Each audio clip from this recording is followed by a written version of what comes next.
Buenos días. Siéntense. Hoy vamos a hablar de las actividades que ha preparado la Secretaría de Cultura para celebrar el Año de la Mujer Indígena. Ese es el tema del día de hoy. Al cierre de la conferencia vamos a hablar de, bueno, el detector de mentiras, que ya no pudimos presentarlo el miércoles en Querétaro, y Suave Patria, que nos toca el día de hoy. Entonces vamos a empezar con Claudia Curiel, Secretaria de Cultura. Adelante, Claudia. Bueno, vamos a presentar. Sí. Está la licenciada Nadia López García, Coordinadora Nacional de Literatura del INVAL, y la doctora Berta Dimas Huacuz, Coordinadora General de Transversalidad y Operación Regional del Instituto Nacional de Pueblos Indígenas. Adelante, Claudia, ahora sí. Muchas gracias, muy buenos días, con su permiso, Presidenta. Bueno, yo estoy muy contenta de presentar el día de hoy un programa que articulamos desde la Secretaría de Cultura con las distintas instituciones en el marco del Año de la Mujer Indígena. Por supuesto que no podemos pensar un país pluricultural como México sin el papel determinante de las mujeres indígenas en la vida colectiva. Abuelas, madres, hijas que comparten las lenguas, territorios y son las transmisoras de saberes ancestrales. Entonces, por lo tanto, también invitamos a Nadia López, que como presentaba y lo mencionaba la Presidenta, es la Coordinadora Nacional del INVAL. Ella es promotora de la lengua mixteca, bueno, de su lengua materna, el mixteco.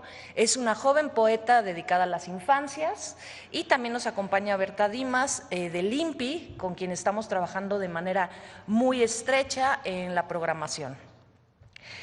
Podemos decir también en el programa que vamos a presentar que la ancestralidad es mujer, justamente porque transmiten las lenguas y todo el patrimonio vivo de este maravilloso país, y que de manera paradójica las mujeres invisibilizadas, sobre todo la mujer indígena, pues son quienes han transmitido lo que más orgullo nos da como país. Entonces, era muy importante desde la Secretaría de Cultura y desde el Gobierno de México, como inspiró y nos instruyó la Presidenta, darle un lugar y presentar el trabajo que estas mujeres hacen, que hicieron y que hacen hoy en día, y vamos a presentar tanto el programa que hicimos con el INA y todas las otras instituciones, como el trabajo con poetas jóvenes, como lo hará Nadia con una niña de 12 años que ya está trabajando con ella.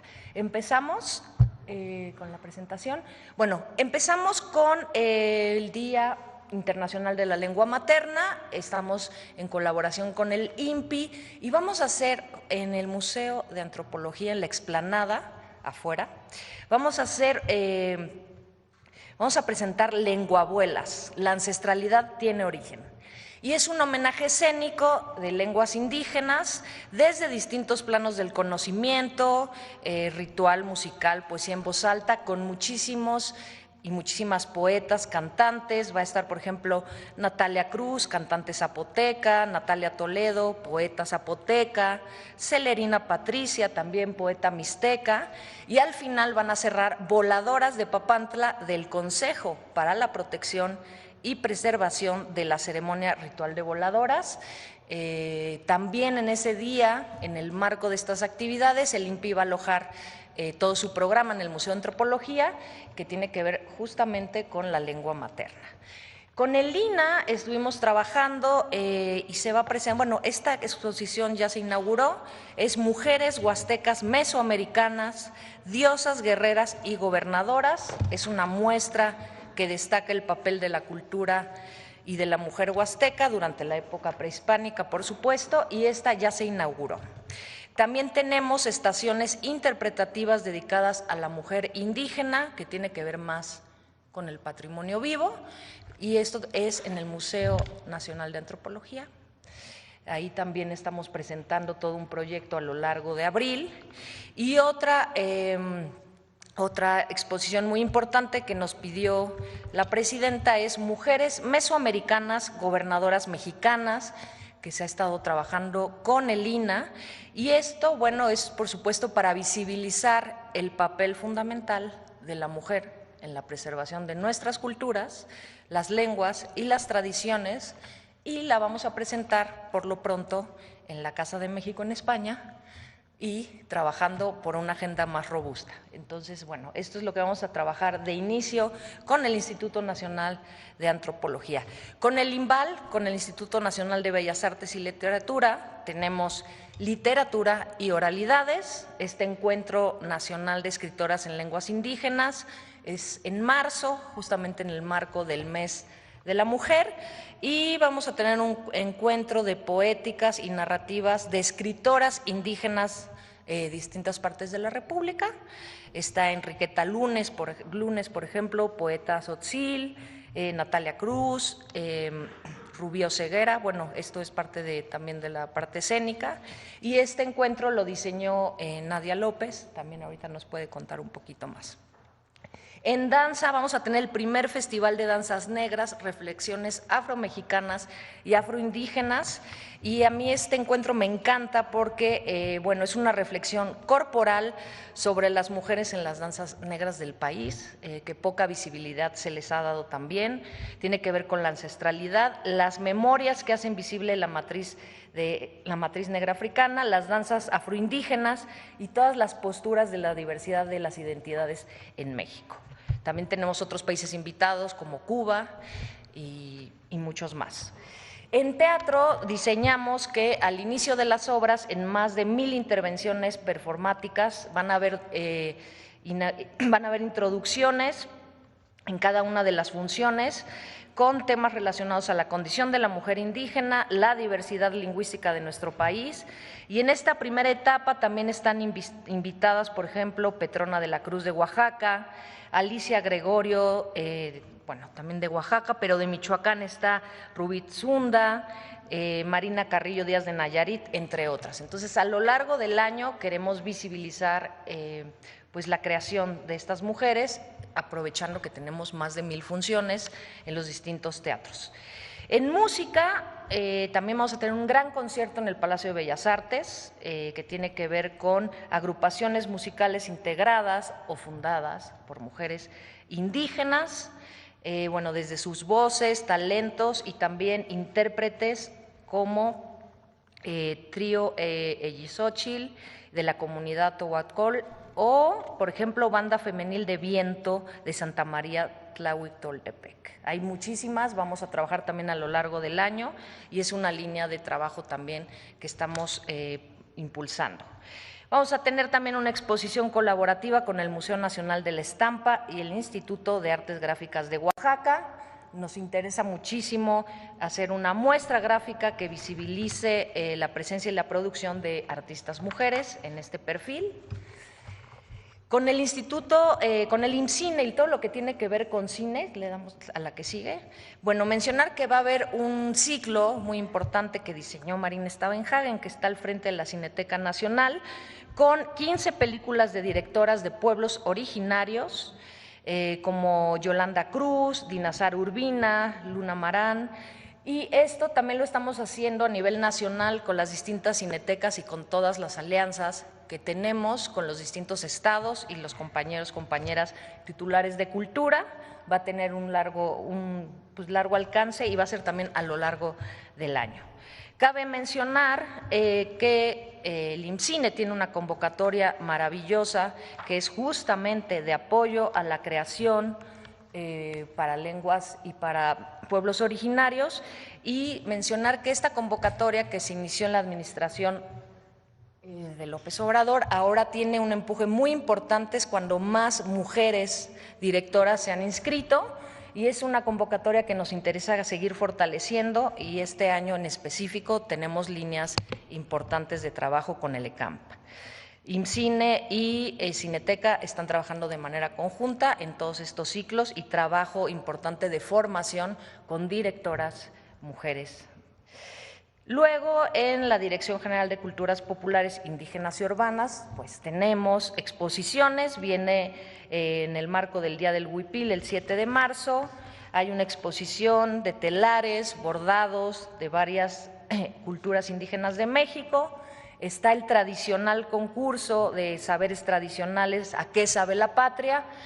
Este es un concurso a nivel nacional de cocineras tradicionales, que es muy importante, y luego vienen los encuentros regionales de creadoras de sueños y realidades, que es Mujeres Indígenas en el Arte.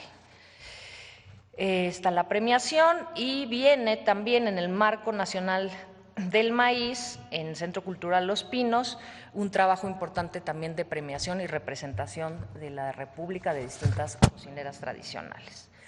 ¿Avanzamos? Con el INALI, bueno, los derechos lingüísticos, encuentros de mujeres, intérpretes y traductoras de lenguas indígenas.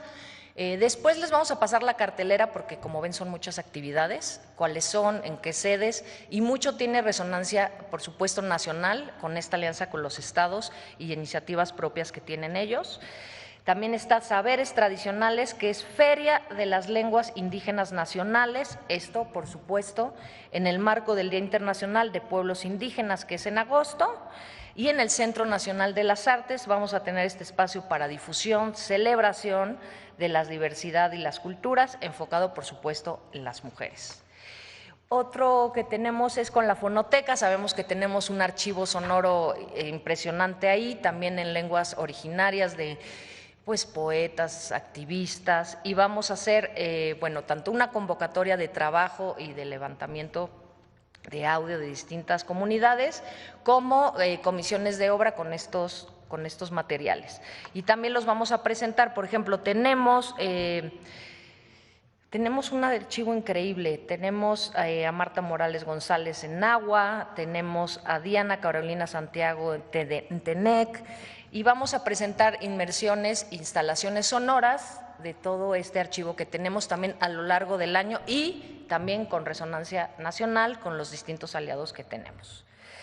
Después avanzamos, y muy importante, en el Complejo Cultural Los Pinos, cada mes hay un estado invitado y acordamos que justamente el perfil y todo el trabajo tenga que ver con darle visibilidad al trabajo de las mujeres indígenas de los distintos estados de la República. Ya están confirmados Baja California, Colima, Guerrero, Hidalgo, Nayarit, Veracruz, Querétaro y Yucatán como las primeras para los primeros meses.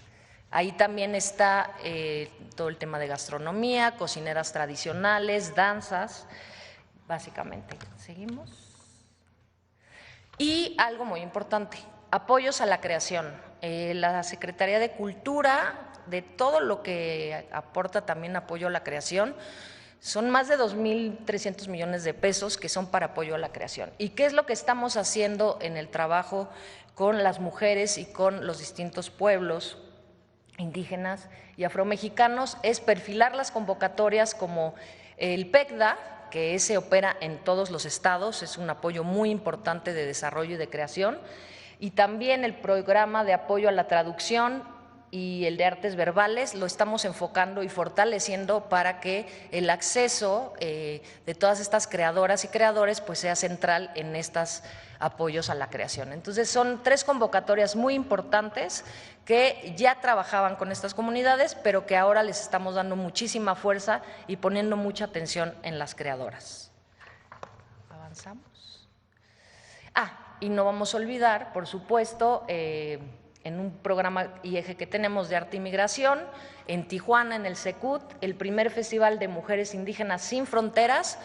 Tenemos a muchas mujeres en lenguas, con grandes tradiciones, que han estado allá también y que están en la frontera y que les queremos dar un espacio importantísimo y que no nos olvidamos de ellas.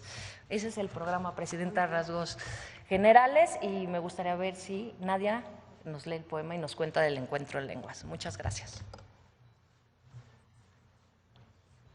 Adelante, Nadia.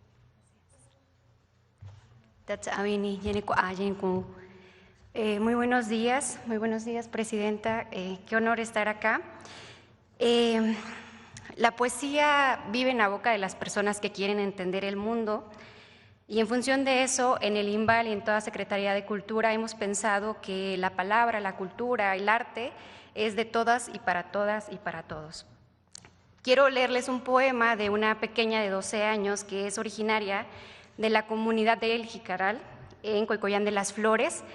Es una pequeña que tiene muy claro que si una mujer puede ser presidenta, ella puede ser poeta y toda mujer puede ser lo que quiera en este mundo. Lo voy a leer primero en nuestro idioma, que es el Tunsavi, que es una de las 68 lenguas en nuestro país, que como bien dijo la secretaria y ha defendido la presidenta, son lenguas que han sido defendidas por todas y por todos, pero sobre todo por las mujeres que hemos sido quienes transmitimos este idioma y lo pueden ver en estadísticas. Y bueno, voy a leer este poema que ella escribió. Ella es Kimi May Pineda, de 12 años. Ñandasi, kunikana indawi, kuninika andi, chiita chinui, sundika abendasi yuun, ta jendasinya. Ini jubi jo lo ata, tu a ini joku tatini ininya, kuniko nunai nyandachi, sundasi juu nyak ake, dakunya ani ta ishani nya ijo nunai. Atrapada, quiero salir, correr, sentir el sol y el viento en mi cara, pero las paredes me rodean y la puerta está cerrada. Mi mundo es pequeño y gris, el corazón late con tristeza. Quiero ser libre para volar, pero atrapada estoy. Así que cierro los ojos, sueño y entonces es posible, soy libre. Este es un poema que ella escribió, algo que nos ha interesado mucho desde el IMBAL en todas las coordinaciones y en literatura, es pensar que la palabra es oral, es escrita y es memoria. Y bueno, parte de las actividades que tenemos y que me gustaría un poco ahondar es en el Encuentro Nacional de Escritoras en Lenguas Indígenas, que va a reunir a 10 escritoras de diferentes partes del país, escritoras con mucha trayectoria, pero también escritoras que comienzan a tener sus primeras publicaciones. Hay que decir que a pesar de que llevamos más de 40 años haciendo literatura en lenguas originarias, comenzamos apenas a tener un espacio mucho más visible y que este año refuerza estos esfuerzos por generar publicaciones, por generar espacios en donde se puedan contar desde la poesía, la narrativa, la dramaturgia, la crónica, cuál es el mundo que hemos vivido las mujeres, pero sobre todo las mujeres indígenas. Quiero aprovechar el espacio para agradecer mucho que se haya hecho esta declaratoria de este año como Año de la Mujer Indígena, porque si bien hay deudas con todas las mujeres, con las indígenas creo que son aún más. Entonces, bueno, muchísimas gracias por el espacio y gracias, Presidenta. Gracias. Adelante. La compañera del IMBAL no va.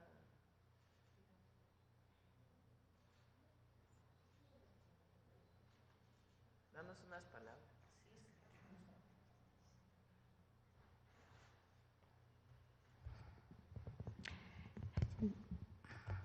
Naeranskia ka Charles Equimbo, Nana Claudia, Yasha Chisho Halashki Juriteco, Parach, Eangungshen, Ampe Mancuchayamen Tampe, Unhaka, Inten Mater, Parachkungalantan, Ka Isho Chanchacolenin, Alina, Cultura, Calengua. Pues muy buenos días, con su permiso, señora presidenta, agradecerles la invitación y a nombre del pueblo purépecha, que el día de ayer estuvimos en la comunidad de Cherán Kheri, que es una comunidad emblemática para nosotros y que le mandan un saludo muy cordial a nuestra presidenta.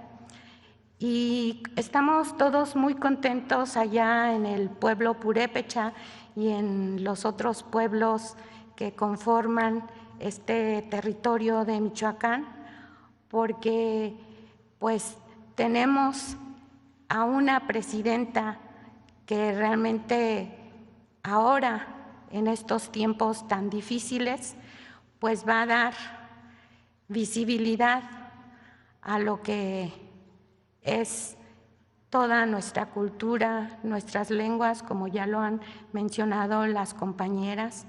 Es algo que las comunidades mantienen y que han mantenido durante siglos, y que es la primera vez que nosotros como pueblos pues estamos viendo que se va a hacer un trabajo ya más coordinado con las dependencias que trabajan el tema de lengua y de cultura. Para nosotros las mujeres, la lengua es uno de los principales orgullos que tenemos. Desafortunadamente, pues se está perdiendo, y en eso el Instituto Nacional de los Pueblos Indígenas pues va a hacer un esfuerzo mucho mayor ahora en estos años que vienen, para que nuestras comunidades se fortalezcan en coordinación con las instituciones de educación y todas las instituciones que estén apoyando para que nuestra lengua se fortalezca. Ayer lo decían en Cherán, desafortunadamente es una de las comunidades que ha perdido la lengua, pero están dispuestos a que se haga todo el trabajo que sea necesario para fortalecer la lengua. Ya lo decía una médico tradicional, cuando se pierde la lengua, perdemos todo, perdemos el conocimiento, no nada más de cómo transmitir, sino perdemos el conocimiento de todo, la riqueza de la biodiversidad de nuestros territorios. Entonces, por eso es importante este trabajo que se va a realizar a partir de ahora, coordinando estas instituciones que tienen el mandato de trabajar lo que es el tema de cultura, el tema de lengua, y sobre todo para la institución en la cual nosotros pues estamos trabajando para los pueblos indígenas, pues que se mantenga todo este trabajo de lengua y cultura, porque son parte de los derechos que se han establecido en la reforma constitucional, y así lo han percibido y así tienen el conocimiento todos nuestros pueblos y todas nuestras comunidades.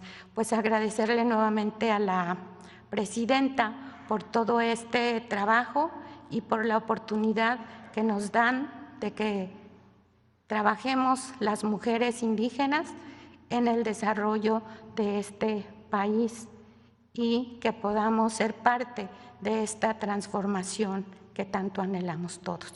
Muchas gracias. Dios me llamó, ella me entuecha.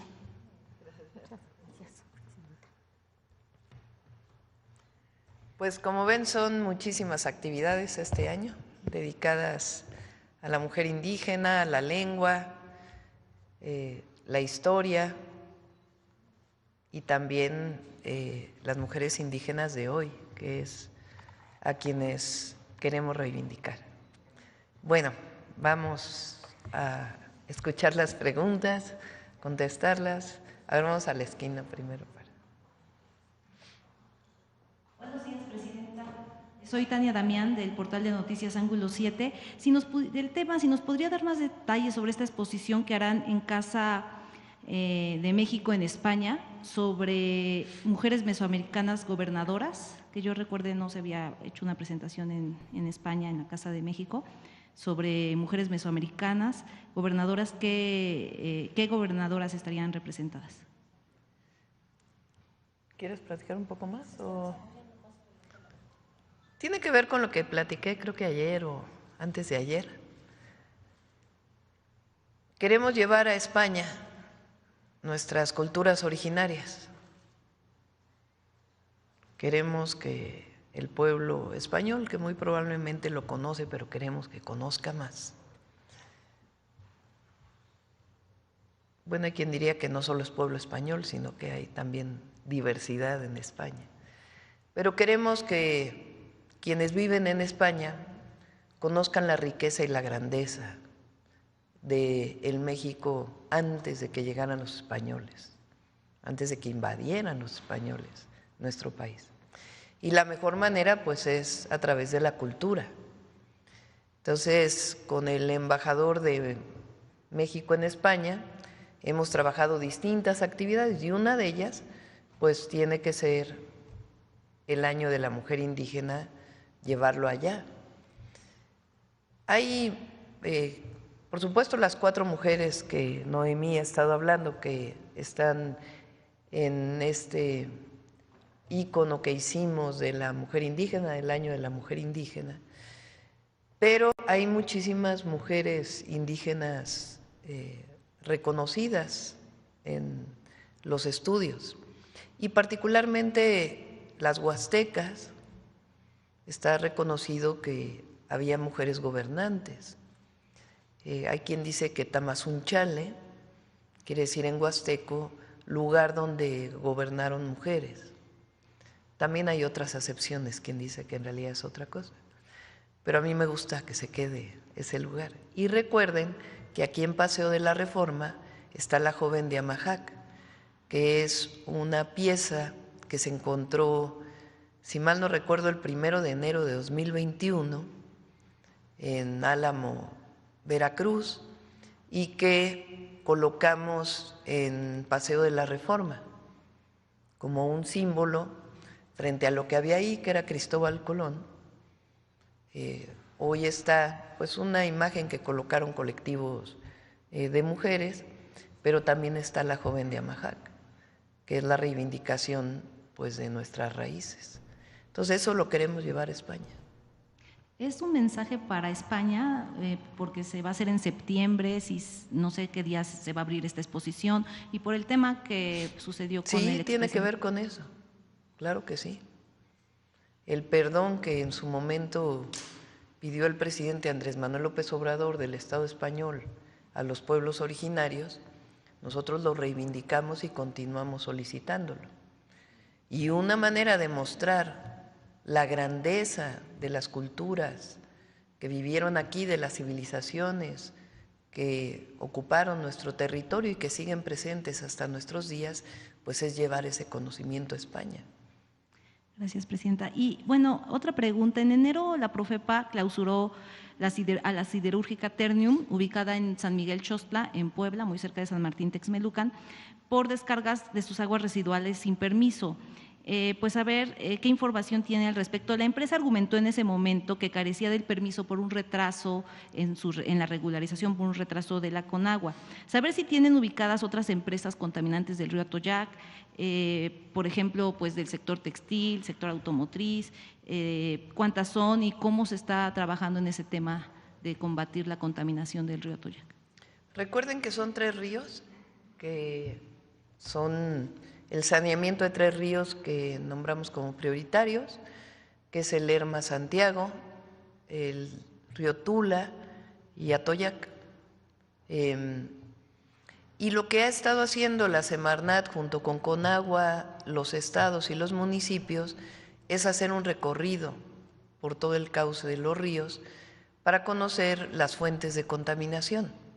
Y algunas de las fuentes pues son de empresas que están tirando sus descargas sin tratamiento. Hay una norma oficial mexicana, que es la NOM 001, que dice cuál es la calidad del agua que debe venir de las descargas que van a cuerpos de agua, y no estaba cumpliendo. Entonces, ¿cómo puede ponerse en orden la empresa? Pues que trate las aguas y que cumpla con la norma. Esta y otras empresas que están revisando a lo largo del cauce. Entonces, es muy importante que todos cumplan. En el caso de los municipios, pues lo que se está haciendo es apoyando con recursos económicos y técnicos para que se hagan drenajes marginales u otros esquemas que eviten que haya contaminación de aguas negras a los cauces del río. En el caso de las empresas o algunas otras descargas, pues lo que se está pidiendo es que estén en orden. Y preguntarle, esta semana un instituto que se llama IGABIM dio a conocer que Puebla es el lugar 9 con más robo de combustible o huachicol. No subió realmente, se mantuvo en el tema de robo de combustible, y en gas LP Puebla es uno de los primeros lugares, pero sí bajó, digamos, en 2024 con respecto a 2023. Sin embargo, ¿cómo está combatiendo este delito? Porque no solo Puebla es un estado afectado, estamos hablando Hidalgo, Jalisco, Tamaulipas, Jalisco, Guanajuato, en este delito de huachicol y robo de gas LP. Como sabemos, bajó mucho el robo de combustible en el periodo del presidente López Obrador. Ahora lo que estamos haciendo son varias acciones. Lo primero es que va a haber cambios regulatorios para que haya una sola institución que le dé seguimiento y trazabilidad a los combustibles, unos los que se importan, es decir, un combustible que viene de Estados Unidos, por ejemplo, o que viene en barco, a quién se lo venden, de ahí cómo se vende a las estaciones de servicio o gasolineras, es decir, toda la trazabilidad. Ahora en la normatividad unos se encargan de una cosa, otros se encargan de otra cosa, otra institución se encarga de otra, y ahora queremos que una sola institución pueda darle seguimiento y haga la obligatoriedad de informar la trazabilidad del combustible que se importa, o ya sea por Pemex o por entidades privadas. Recuerden que en México está permitido la importación de combustible a través de un permiso de la Secretaría de Energía. Entonces, esa es una de las partes. Y a partir de ahí, pues toda la vigilancia y supervisión. Además de un modelo especial que también estamos desarrollando, adicional a lo que ya existía para el robo de combustible que se pueda dar en algún ducto. Entonces, son los dos esquemas de trabajo. Ya prácticamente están listos. En las leyes de reforma energética que se presentaron ahí ya viene esa parte y nos va a ayudar mucho. ¿Qué institución sería la que solo le daría seguimiento? Es la Secretaría de Energía. Otra parte la tiene el SAT, por supuesto, que tiene que tener su trazabilidad en términos de impuestos, pero sería la Secretaría de Energía. Y finalmente, presidente, rapidísimo, hay jubilados del IMSS que reciben menos del salario mínimo porque cada año, en este caso, solo actualizan lo de la inflación. Entonces, como el salario mínimo desde el 2019, que ha aumentado un 18%, pasó de 84 a 238, no recuerdo, los jubilados que ya tienen varios años, jubilados del IMSS, pues han ido perdiendo, digamos, ese poder adquisitivo. Sabemos que el expresidente trató de, se está tratando con estas pensiones del IMSS de bienestar de lograr que al menos se mantenga el salario mínimo, pero bueno, a mí me mostraron varios como voucher donde está de pensionados no nuevos, sino que ya tienen varios años, no sé, 5 o 6 años de pensionados que sí están por debajo del salario mínimo. Si quieren le decimos a Zoe que venga, estamos trabajando. Recuerden que para los que iniciaron su jubilación cuando se hace el acuerdo para el fondo de jubilación para el bienestar, ahí el objetivo es que nadie se jubile con menos del salario medio del IMSS, y eso está funcionando. El IMSS, las jubilaciones, pues depende del último empleo que tuviste. Entonces, si solamente trabajabas 10 horas, por ejemplo, antes de jubilarte, pues la jubilación correspondería a ese número de horas con el que estabas trabajando. Entonces, si quieren, le decimos a Zoe que nos haga una presentación. Adelante. ¿Qué tal? Muy buenos días a todos y a todas. Juan Hernández de Ayaro Basta, Tabasco Hoy, Campeche Hoy y Quintana Roo Hoy del Grupo Cantón. Sobre el tema, quisiera preguntarles a las invitadas, sobre todo, hace un momento cuando leyeron el poema de esta niña, esta pequeña, realmente su sentir, lo que transmitió bueno, esta alma poetisa, va enfocada a esta pregunta de qué significa para ustedes que sea el 2025 el año de la mujer indígena. ¿Y por qué les pregunto esto? Porque ustedes habían visto a algún presidente o algún gobierno que realmente hablara del tema indígena, que realmente hablara de lo que era la reivindicación o la justicia a los pueblos indígenas, a la mujer indígena. Y lo digo porque ahorita, desde el tiempo que he llevado cubriendo la Cámara de Diputados, no he visto ninguna iniciativa del PAN o del PRI, principalmente, que hable precisamente de los derechos de las mujeres indígenas o en sí de la justicia indígena. Y pues sí, preguntarles ¿qué implica para ustedes o qué significa para ustedes que alguien de manera genuina, porque hay quienes lo han querido tildar como político, como oportunismo, pero realmente alguien se preocupe por hacerle justicia a la mujer indígena, pero también se preocupe por preservar la riqueza y de la cultura y pues todo lo que conviene al pueblo indígena? Sería mi primera pregunta. Muchas gracias. Creo yo que este 2025 es un año que qué bueno que se declaró, aunque es tardío, como bien se dice, porque han sido muchos años. Los pueblos originarios, y qué bueno, un poco tocando acerca de esta exposición que se va a hacer en España, estábamos aquí desde antes de que esto se llamara México, y habíamos mujeres y hombres que hicimos… México se sustenta en los pueblos originarios, lo dice el segundo constitucional, que también está en reforma. Y pienso yo que muchas mujeres, cuando este año se declara como año de la mujer indígena, pensamos que es un incentivo para seguir luchando por cuestiones que ya se venían trabajando. La defensa de la lengua está ligada a la defensa del territorio también, a la defensa de la memoria, a la defensa de la cocina, a la defensa pues de la persona misma. Esta pequeña Kimi Mai, cuando comenzamos a hablar sobre su poema, es un poema muy fuerte que habla sobre estar atrapada y que habla sobre que ve el mundo cerrado. Creo yo que las mujeres de pueblos originarios por muchos años hemos luchado. No quiero hablar sobre mi historia personal, pero, por ejemplo, yo fui la primera de toda mi casa, bisabuelas, abuelas, mamá, tías, demás, en poder ir a la universidad.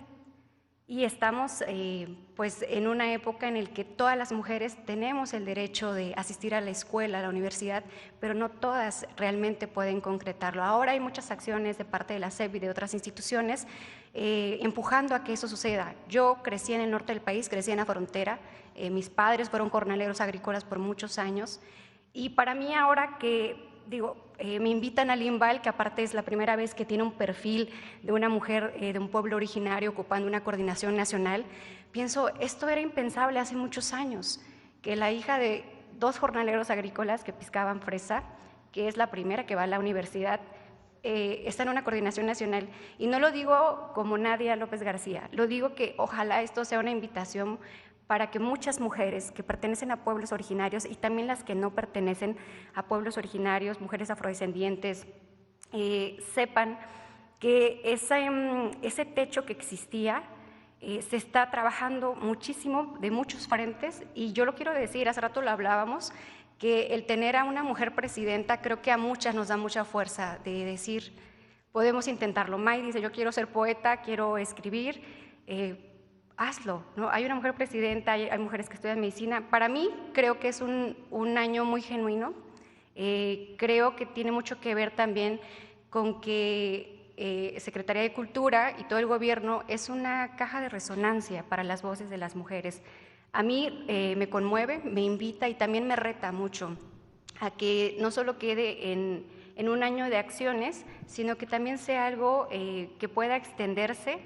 Los pueblos originarios en otros gobiernos quizá éramos invitados en el Día de la Lengua, en el Día de los Pueblos Originarios, y todos los demás momentos del año quizá no estábamos tan presentes en la escena de la vida pública de México.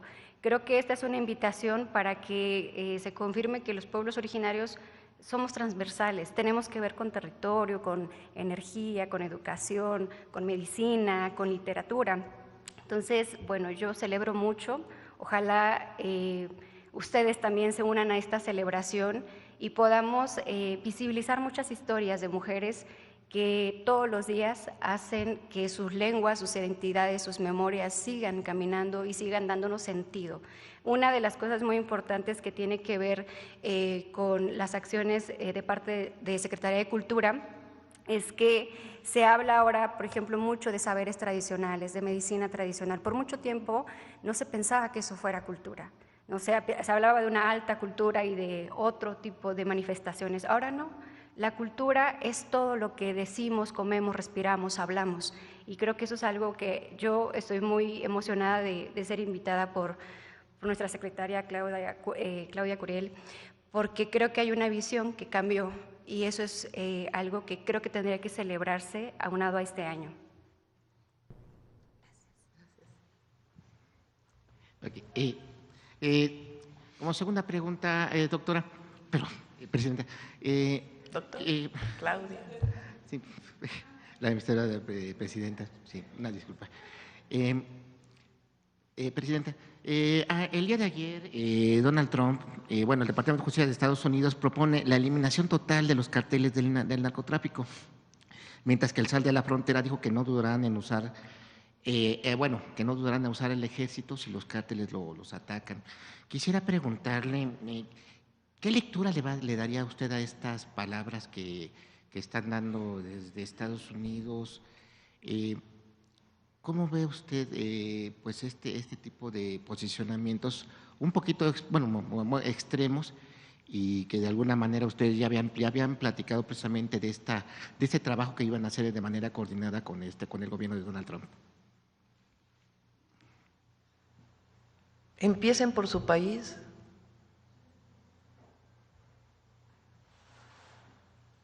Nosotros, claro que vamos a coordinarnos, a colaborar, pero como lo dije el 5 de febrero, nunca subordinación ni injerencismo, es coordinación.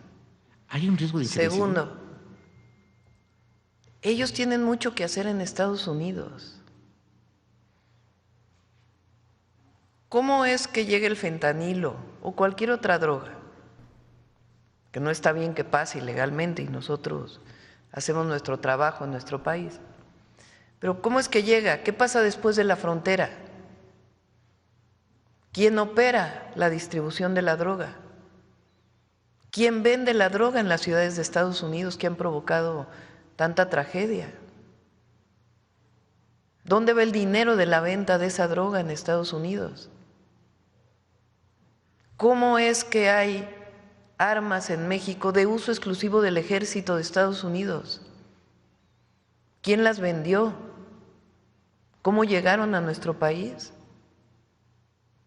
Entonces hay una parte importante que ellos tienen que hacer en su propio país. ¿Cuál es la distribución final en las calles de las ciudades? Entonces, ¿o qué no hay cárteles allá? ¿O delincuencia organizada allá? Entonces, colaboramos, coordinamos, nos reunimos, trabajamos juntos, pero siempre vamos a defender la soberanía. Entonces, hay una parte muy importante que ellos tienen que hacer allá, muy importante. Y luego el decreto del Departamento de Justicia o de la Fiscalía, no sé qué es, de la Fiscalía creo, ¿no? Pues no se entiende muy bien, ¿no? Es un decreto general con menciones, pero ¿en qué se va a traducir? Pues hay que esperar a ver qué es lo que plantean, en qué se va a traducir.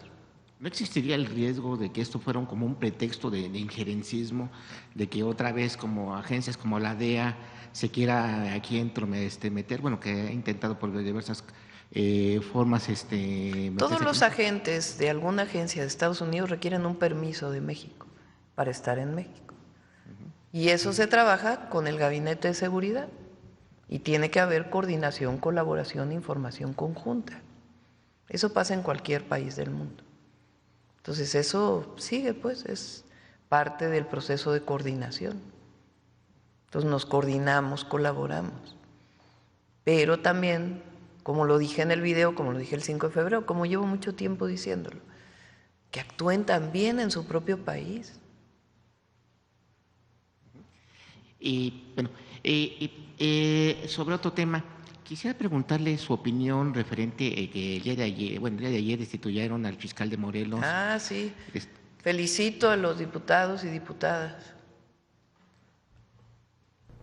porque miren que el fiscal estuvo ahí buscando que no votaran pero es muy importante.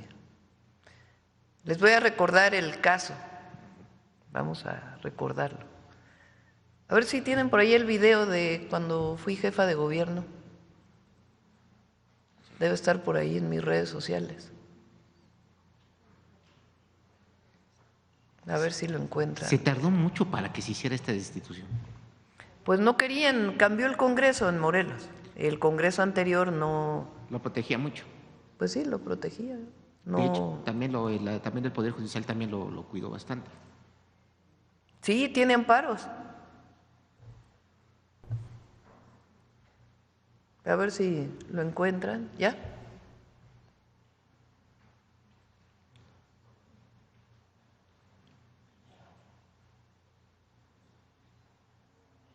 ¿Sí?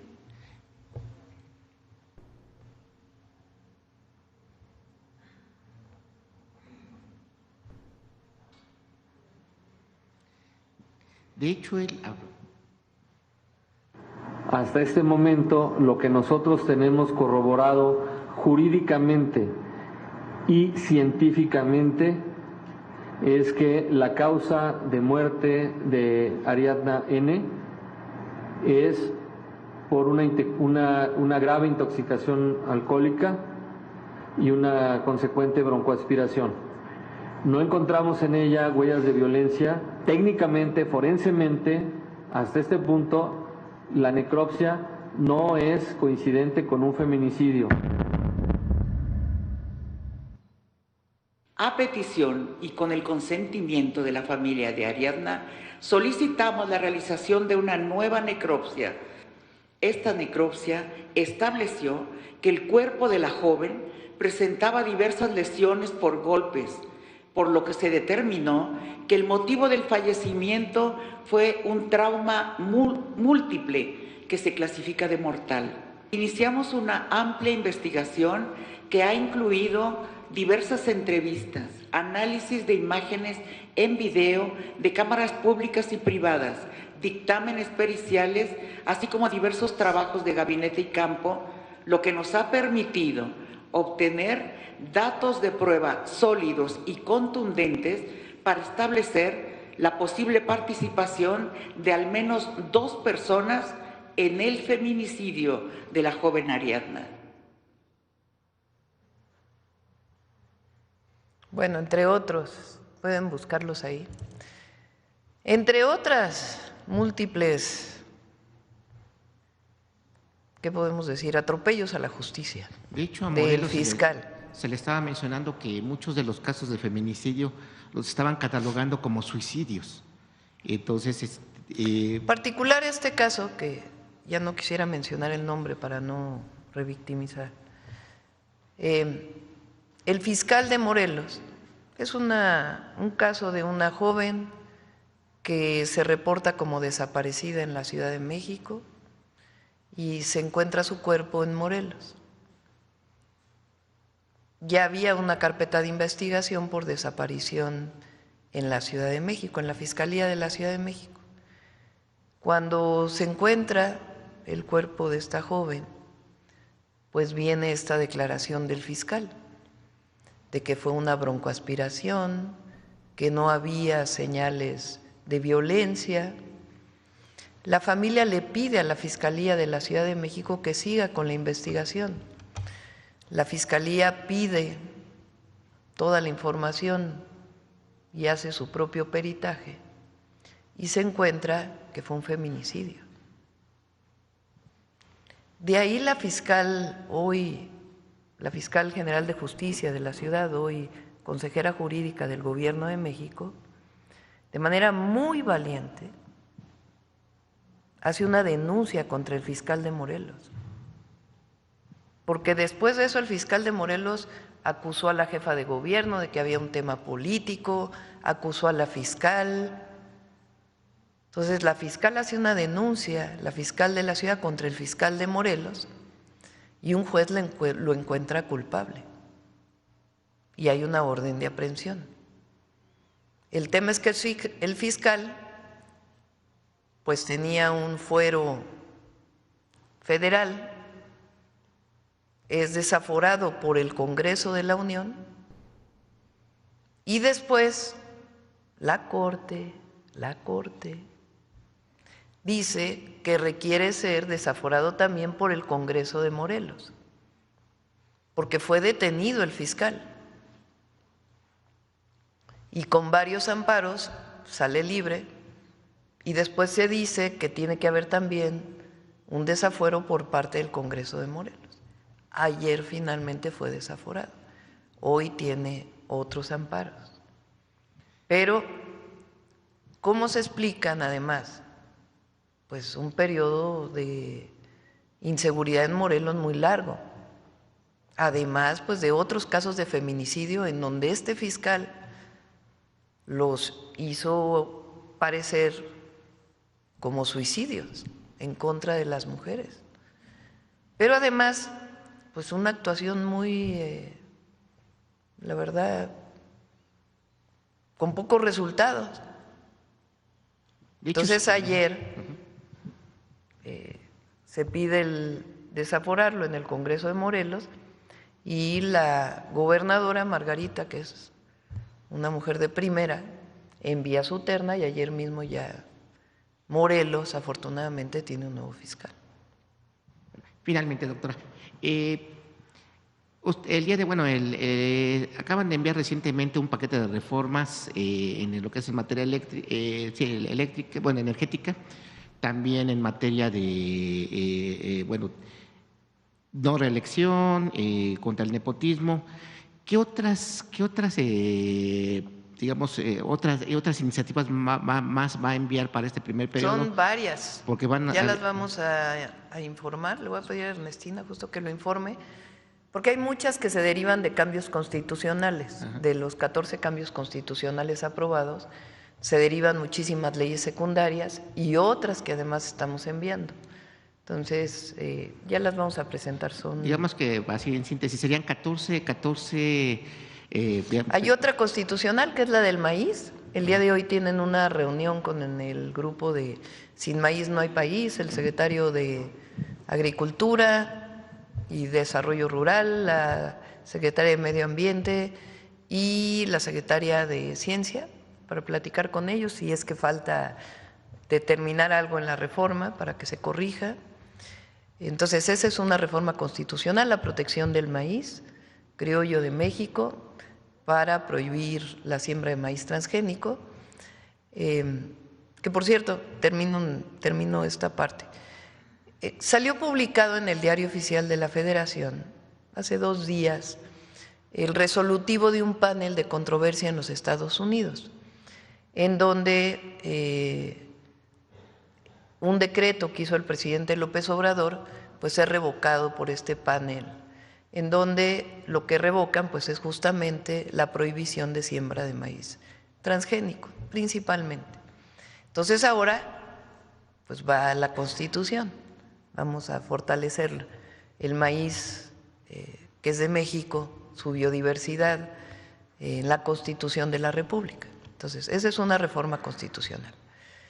Las otras reformas son una pequeña reforma que tiene que ver con la Ley Nacional para quitar trámites y contra la corrupción. Esa es otra reforma constitucional para que pueda haber esta ley nacional. Hay otras 2 reformas que son las que presenté el 5 de febrero, no reelección y en contra del nepotismo. Esencialmente son las reformas constitucionales. Y luego vienen una serie de reformas a las leyes secundarias o nuevas leyes secundarias. Hasta ahora se aprobaron 14 reformas constitucionales en el periodo de septiembre, todavía fue un mes del presidente López Obrador, hasta enero, hasta diciembre en realidad que cerró el periodo de sesiones. De septiembre a diciembre fueron 14 reformas constitucionales y ahora van otras 4 reformas constitucionales y una gran cantidad de leyes secundarias.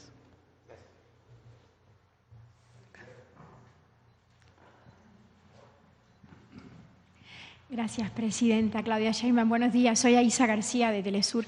Me gustaría comenzar preguntándole por un tema del seguro social.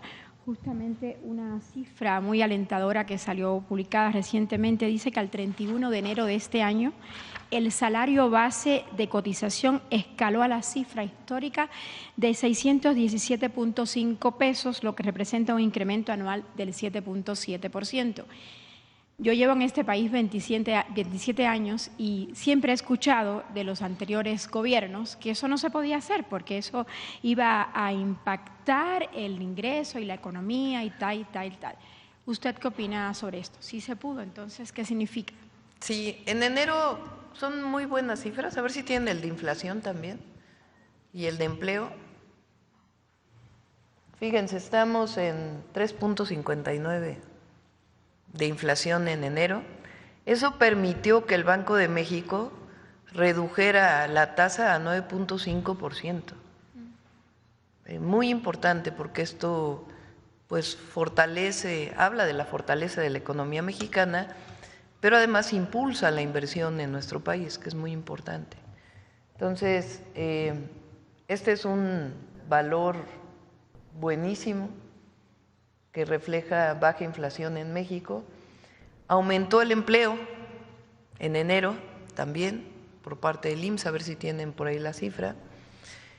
Y también aumenta el salario mínimo, recuerden que hubo un aumento del 12% en el salario mínimo, y también aumenta el salario medio, como tú bien reportas, casi 8% de aumento en el salario medio. Eso es producto de la Cuarta Transformación, del modelo de desarrollo económico que inició el presidente López Obrador y que nosotros estamos dando continuidad con su propia fortaleza. Antes se hablaba de que si aumentaba el salario mínimo iba a haber inflación. Aumenta el salario mínimo y baja la inflación.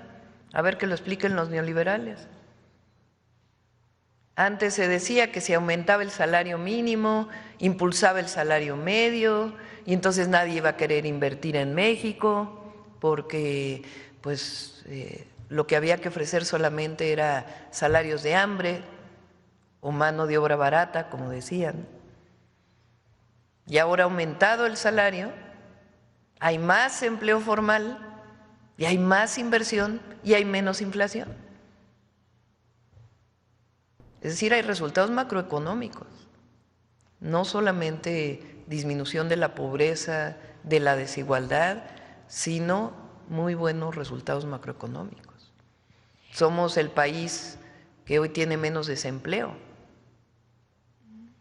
Entonces, por supuesto que la transformación da resultados, la honestidad y la transformación dan resultados.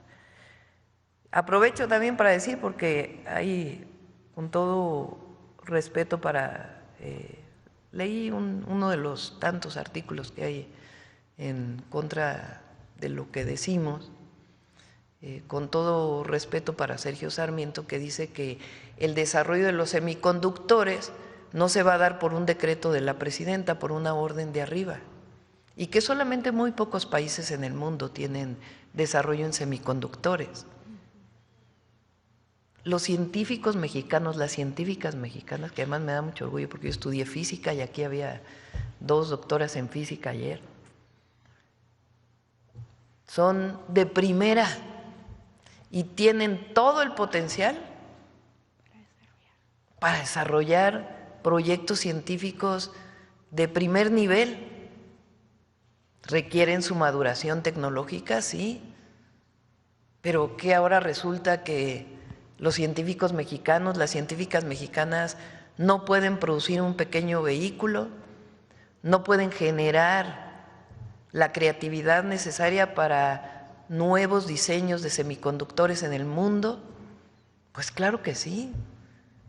México tiene científicos y científicas de primer nivel en todas las áreas. Entonces, lo que hay que hacer nada más es impulsar, dar los recursos necesarios para que todavía se potencie más y que ese desarrollo científico y tecnológico se vincule también con el sector productivo de nuestro país, que permita un desarrollo nacional, que es justamente parte de lo que llamamos el Plan México. Entonces, sí hay una visión que tiene que ver también con lo que presentamos hoy. Durante años los gobernantes mexicanos se sentían avergonzados de ser mexicanos y miraban a otras partes del mundo como modelos de desarrollo. Esa es otra cosa que nació con nuestro movimiento, con la Cuarta Transformación, o que se recuperó, que es el orgullo de ser mexicanos y mexicanas, y de que las y los mexicanos no solo somos grandes trabajadores del campo, de la construcción, de las fábricas, grandes comerciantes, sino también grandes científicos. Y tiene que ver con lo de hoy, porque también a las mujeres indígenas durante tanto tiempo, quien más discriminado es en México, la mujer indígena. Entonces, es la reivindicación, igualdad, eso viene desde la primera Constitución, desde los sentimientos de la nación, y la primera Constitución de Apatzingán, la de la América Mexicana, que todos los hombres y mujeres, no decía mujeres entonces, ahora lo decimos, somos iguales ante la ley, y que todos merecemos respeto y reconocimiento.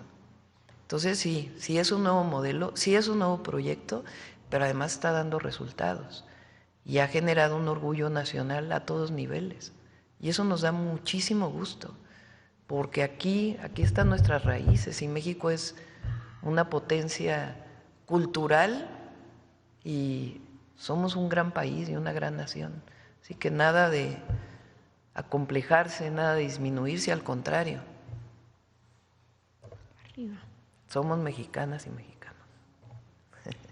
Y esto permitirá un ahorro, lo que usted dice, el desarrollo de estos chips, permitirá también un ahorro. Sí, pero además va a impulsar el desarrollo nacional, y eso es lo que queremos. Por supuesto que somos abierta al mundo nuestra economía y compramos tecnología, pero ¿por qué esta idea de que no podemos? Claro que México puede todo. Presidenta, aquí se hablaba hace un ratito del tema de los precios de la gasolina, que es un tema bastante polémico, y la próxima semana se va a anunciar este plan general. Y yo quería preguntarle, ¿qué tanto se ha estudiado la calidad de la gasolina? Porque hemos estado haciendo reportajes y algunos gasolineros se quejan de que no se está revisando la calidad de la Magna y de la Premium, y que por tanto algunos venden más barato porque quién sabe de dónde sacan el combustible. Y hoy leía a Alberto Aguirre en El Economista, y él decía que expuesto el negocio de las comercializadoras que traen gasolinas en buque, la declaran ante las autoridades aduanales como otros hidrocarburos y las introducen al país de manera irregular. Y el año pasado se hizo un estudio por la parte de la Secretaría de Medio Ambiente, pero nunca se dio a conocer sobre el tema de la calidad de las gasolinas. ¿Eso se va a tomar en cuenta? Sí. Quien mide la calidad de la gasolina era la CRE ya desapareció, claro, y se constituye junto con la CNH en la Comisión Nacional de Energía, y ASEA también tiene esa posibilidad desde la perspectiva ambiental. Por eso ahora estamos consolidando y fortaleciendo los tramos de responsabilidad de cada institución. Eso nos va a ayudar mucho y generar la trazabilidad. Y la otra que es muy importante, hemos estado trabajando mucho en esto que anunciamos el otro día, que lo mencionó también Luz Helena, la Secretaria de Energía, que estamos trabajando con los gasolineros para, de manera voluntaria, establecer un precio máximo de la venta de combustible. Pero, por ejemplo, si Pemex vende, por decir algo, a 22 pesos o a 21 pesos a las franquicias a quien le vende el combustible, porque desde hace muchísimo tiempo Pemex produce la gasolina, la distribuye, y las gasolineras que dicen Pemex en realidad son empresas privadas que son franquicias de Pemex. Esa es la manera en que se opera. Entonces, si Pemex vende la gasolina en una terminal en 22 pesos ya con los impuestos y se vende en la gasolinera en 26, pues evidentemente el franquiciatario o la franquicia está sacando demasiado por litro. Ah, pero ¿qué tal si lo vende a 19? Algo está extraño, ¿no? Si el precio del combustible que viene importado o que viene de Pemex tiene un precio de 22 y lo venden a 19, pues algo extraño está ocurriendo ahí. Entonces ahí también están trabajando Profeco, ASEA, la Secretaría de Energía, y esto nos va a dar pues mucha información. Gracias, Presidenta. Ayer la Cancillería de México hizo un comunicado muy importante, bueno, desde mi punto de vista, y habló de que México se está preparando para esta próxima audiencia del 4 de marzo ante la Suprema Corte de Justicia de Estados Unidos por todas las demandas que hay contra la venta de armas. Y bueno, desde 2021 México ha presentado 2 demandas, luego en el 2022 presentó otra, una en Tucson, Arizona, y la primera en Boston, Massachusetts. Son demandas contra fabricantes y vendedores de armas en Estados Unidos, un tema del que usted hablaba hace unos instantes. Y bueno, recientemente la Agencia de Alcohol, Tabaco, Armas y Fuego y Explosivos de Estados Unidos, que fue uno de los que patrocinó la campaña de Donald Trump, publicó que se estima que anualmente se trafican ilegalmente hacia México alrededor de 200.000 armas provenientes de Estados Unidos. Usted hablaba hace unos días en su comunicado de un 74%. Esto, decía el comunicado de la Cancillería, que es propiciado por las prácticas comerciales negligentes de fabricantes y vendedores, quienes comercian sus productos aun cuando tienen conocimiento de que terminarán en manos del crimen organizado aquí en México. Usted dijo el lunes, cuando nos anunció todo el resultado positivo de su reunión con Donald Trump, que Donald Trump y Estados Unidos se comprometió a trabajar para evitar el tráfico de armas, pero él no lo mencionó en su comunicado. ¿Usted nos puede ampliar un poquito más de a qué se comprometió en realidad? Porque esta agencia pagó su campaña y él ha estado a favor de la venta de armas. Le mencioné en la llamada este tema.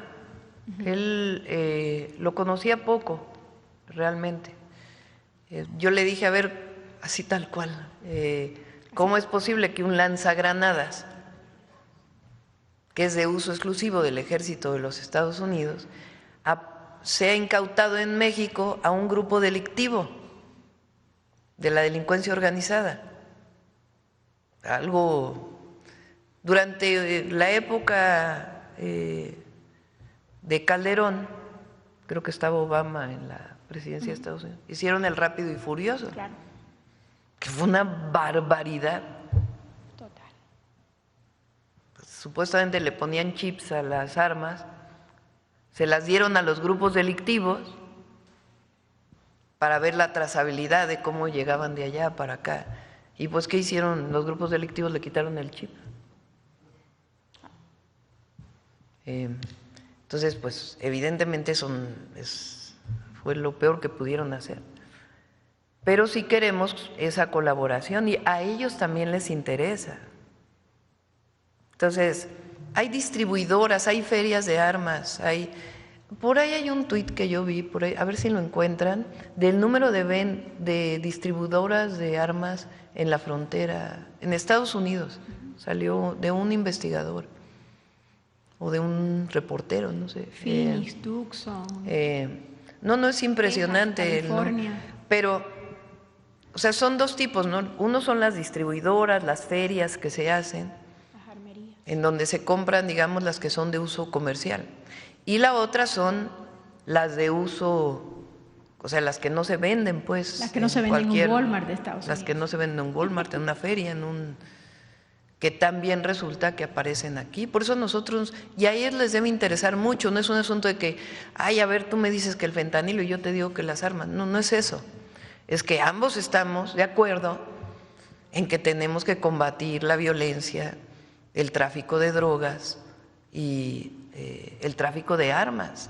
Entonces, ¿cómo hacemos para que ambos trabajemos conjuntamente, ellos en su territorio, nosotros en el nuestro, compartiendo información, colaborando dentro del marco de colaboración conjunta y de las soberanías y pues de la historia también de colaboración que ha habido en México en el marco de respeto y de confianza que en todo caso tendría que haber. Son 4 principios que, por ejemplo, tienen las Fuerzas Armadas en la colaboración con las Fuerzas Armadas con Estados Unidos, en donde uno de ellos es la soberanía, la responsabilidad compartida, la confianza mutua. Entonces, en ese marco, pues tenemos que colaborar. Pero miren, esto sale en, no sé de quién es, a ver si… Omar García Ponce. Lo vi yo en las redes. Impresionante. Texas, California, Phoenix. Entonces, ellos tienen pues su derecho, más allá de que uno esté de acuerdo o no, de legislar en su propio país, de determinar la venta o no de armas en su propio país. Eso le corresponde a las y los estadounidenses. Lo que tenemos que colaborar y coordinarnos es para que esas armas pues no lleguen ilegalmente a México. Es que en el comunicado de él, después que salió el suyo, él lo publicó después, él habla de la seguridad en la frontera, que pidió esos 10,000. Sí, no lo menciono, pero sí fue parte de la conversación. Lo de los migrantes, pero este tema que es tan importante para México y que usted todo el tiempo lo está señalando, de eso no habló. Sí, pero estuvo en la conversación y estoy segura que va a ser parte de las pláticas y de la colaboración y coordinación conjunta. Una última pregunta, Presidenta. Uno de los decretos del presidente Trump…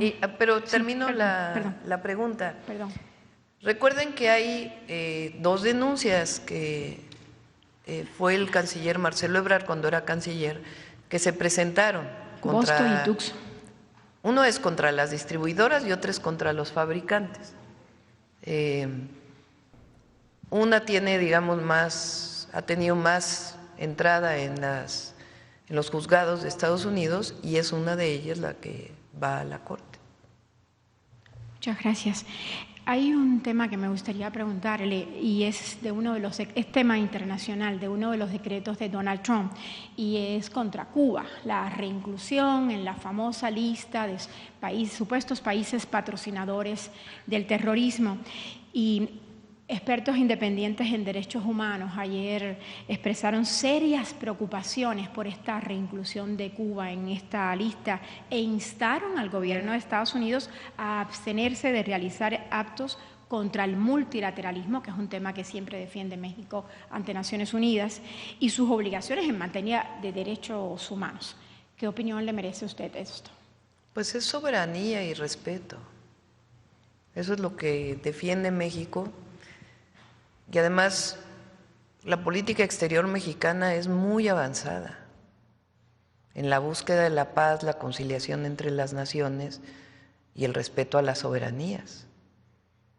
Entonces, eso es lo que pedimos, obviamente para nosotros, pero también para el resto del mundo. Y es lo que nos permite tener esta posición para todos los países, en particular para Cuba. A ver acá y luego vamos para allá. Sonora está desde ayer. Muchas gracias, Presidenta. Mariana Madrid, de Albavisión. Primero, sobre el tema que nos presentaban de las actividades de este año, además de la de España y de la exposición que tienen en Coahuila y en el festival en Tijuana, ¿habrá alguna manera de que todas estas actividades se lleven a otros estados, que no solo se queden aquí, que se puedan acercar precisamente a las comunidades? Sí. Estos son algunos de las actividades que se están planteando. Hay otras, como por ejemplo Original, que se desarrolla cada año y que ya informamos que se va a hacer 4 veces al año y que se va a llevar a otros estados de la República. Entonces, además de lo que ya se había anunciado, son todas estas festivales, presentaciones, cine, producciones, pues muy diversa la actividad de este año. Gracias. En otro tema, ayer la Secretaría de Gobernación actualizó las cifras de los mexicanos deportados del 20 de enero a la fecha, poquito más de 8,000, pero preguntarle cuántos deportados de otras nacionalidades han llegado y si ya se han podido regresar a sus países de origen y bueno, aunado, esta semana la gobernadora de Morelos hizo una declaración de que los migrantes sí estaban llegando encadenados. Entonces, ¿qué información tiene usted sobre eso? Porque ya nos había comentado en días pasados que a México no estaban llegando en esas condiciones. Sí, le pedí a la secretaria de Gobernación que hablara con Margarita para ver exactamente a qué se refería y lo están revisando. Recuerden que nosotros siempre que lo hemos dicho, que llega alguna persona de Estados Unidos deportada, siempre hay una entrevista, en caso de que ellos quieran, por supuesto, para ver si hubo alguna violación a los derechos humanos y se ponen todas las quejas correspondientes. Son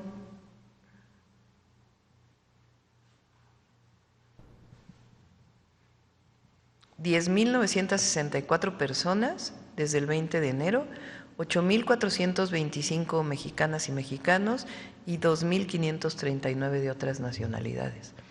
Han salido vuelos de México hacia Honduras, ayer salió un vuelo, también van en transporte terrestre, es voluntario, recuerden, siempre es voluntario, si así lo quieren, les acompañamos para que puedan ir a sus países de origen.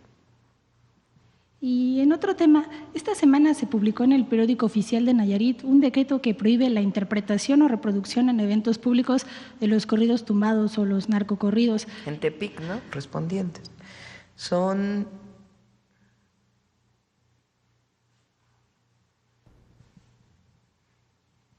10.964 personas desde el 20 de enero, 8.425 mexicanas y mexicanos y 2.539 de otras nacionalidades. Han salido vuelos de México hacia Honduras, ayer salió un vuelo, también van en transporte terrestre, es voluntario, recuerden, siempre es voluntario, si así lo quieren, les acompañamos para que puedan ir a sus países de origen. Y en otro tema, esta semana se publicó en el periódico oficial de Nayarit un decreto que prohíbe la interpretación o reproducción en eventos públicos de los corridos tumbados o los narcocorridos. En Tepic, ¿no? Ya, ahí. Vamos a hacer un festival de música mexicana, entre ellos el corrido tumbado, pero con otras letras, que reivindiquemos pues otras cosas distintas, el amor, la paz, la felicidad, el desamor, todo lo que queremos de la música mexicana, pero que no sea el enaltecimiento de la violencia. Y también es clarísima en el sentido de que el amparo no procede en el caso de cambios constitucionales. Entonces, como muchos ministros y ministras de la Corte no están de acuerdo con la reforma al Poder Judicial, entonces su opinión personal la transfieren a querer boicotear la elección desde su institución, pero no tienen razón. También he visto una cosa así de que no invitaron a la ministra el 5 de febrero. Nosotros respetamos la división de poderes, pero lo que no puede ser es que haya una corte que viola la Constitución.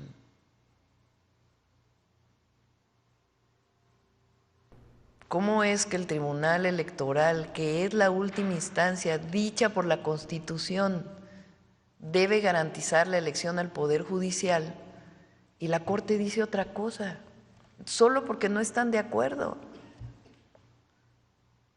No puede haber una opinión personal por encima de la ley, por encima de la Constitución. Ellos juraron defender la Constitución.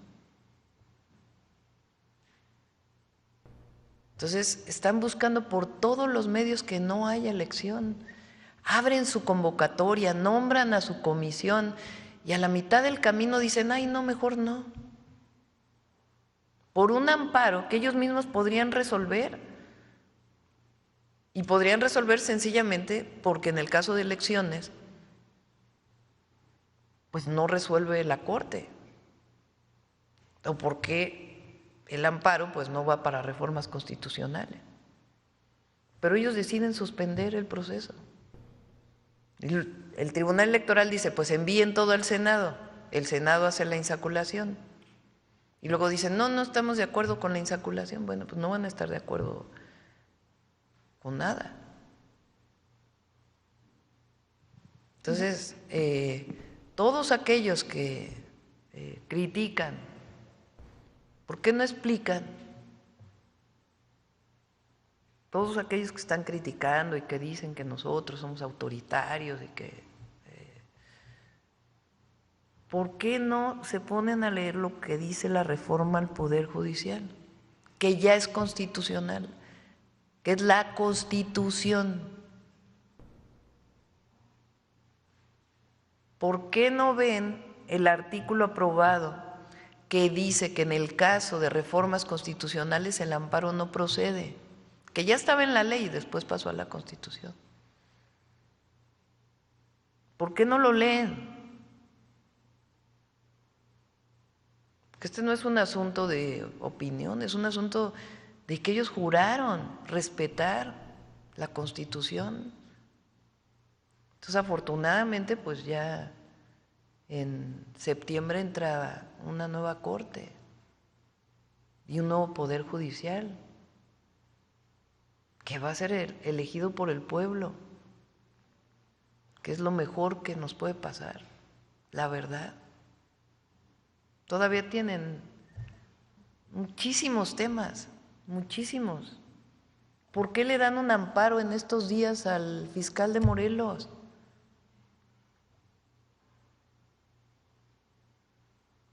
¿Por qué le dieron un amparo para el tema del desafuero? Bueno, ya vamos a delincuencia organizada. ¿Por qué liberan delincuentes?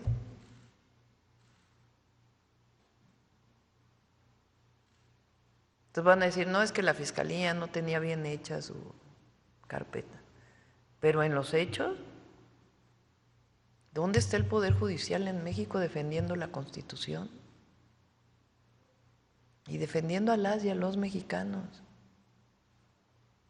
Entonces, la elección al Poder Judicial se va a hacer, y se va a hacer porque el tribunal así lo determinó, electoral, y el Instituto Nacional Electoral. Y ya, finalmente, ayer la plataforma StreamCharts dijo que en enero usted se convirtió en la streamer más vista en México. Que andan por aquí.